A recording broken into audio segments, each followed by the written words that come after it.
হাদিসটি বর্ণনা করছেন হযরত কাব ইবনে উজরা রাদিয়াল্লাহু তাআলা আনহু।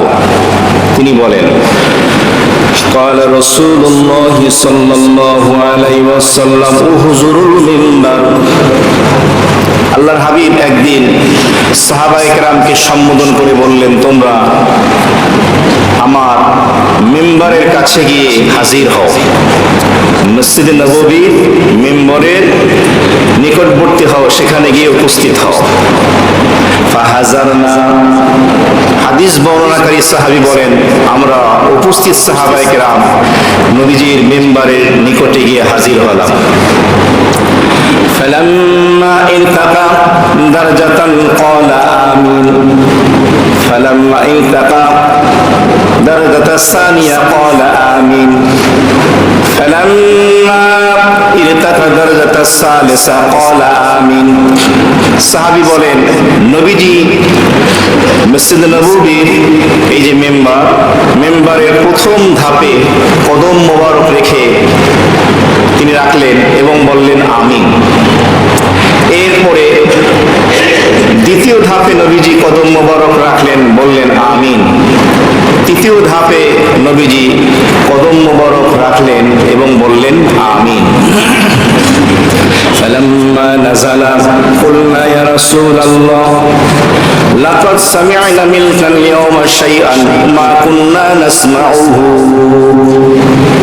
নবীজি যখন মিম্বার থেকে অবতরণ করলেন, সাহাবায়ে কেরাম বললেন, হে আল্লাহর রাসূল, আজকে আমরা আপনার জবান থেকে এমন কিছু কথা শুনলাম, ইতিপূর্বে এমনটি শুনিনি। এর অর্থ হলো, আপনি মিম্বারের প্রথম ধাপে কদম রেখে আমিন বললেন, দ্বিতীয় ধাপে কদম রেখে আমিন বললেন, তৃতীয় ধাপেও কদম রেখে আমিন বললেন। فقال رسول الله صلى الله عليه وسلم, আল্লাহর হাবিব সাহাবায়ে কেরামকে বললেন, ও সাহাবীরা শোনো, ইন্না জিবরাইল আলাইহিস সালাতু ওয়াস সালাম আরাযা লি, তোমরা দেখো নাই সমস্ত ফেরেশতাদের সরদার জিবরাইল আমিন আমার কাছে এসে হাজির হয়েছিল, পেশ হয়েছিল। এরপর নবীজি বলেন, ফাকাল, জিবরাইল আমার কাছে এসে যখন হাজির হলো, আমি যখন প্রথম ধাপে কদম মোবারক রাখলাম, জিবরাইল বলল, মান আদরাকা রমাদান বাউদা মান আদরাকা রমাদান ফালাম ইগফার লাহু।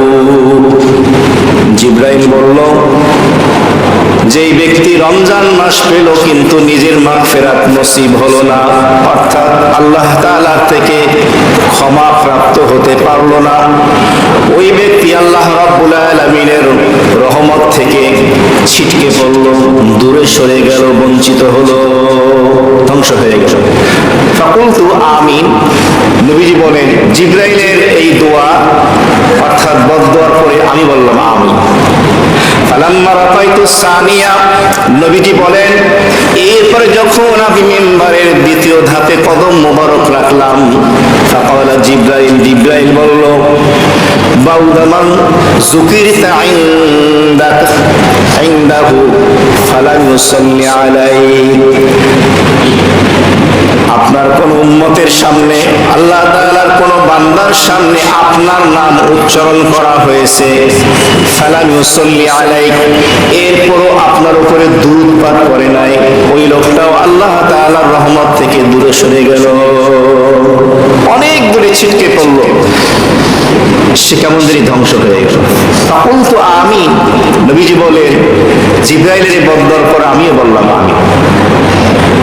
ফালাম্মা রাফাইতু সালিসা, নবীজি ইরশাদ করলেন, পরে আমি যখন মিম্বারের তৃতীয় ধাপে কদম মোবারক রাখলাম, ফাকাল জিবরাইল, জিবরাইল বলল, বাউদা মান আদরাকা আবাওয়াইহিল কিবার ইনদাহু আও আহাদুহুমা।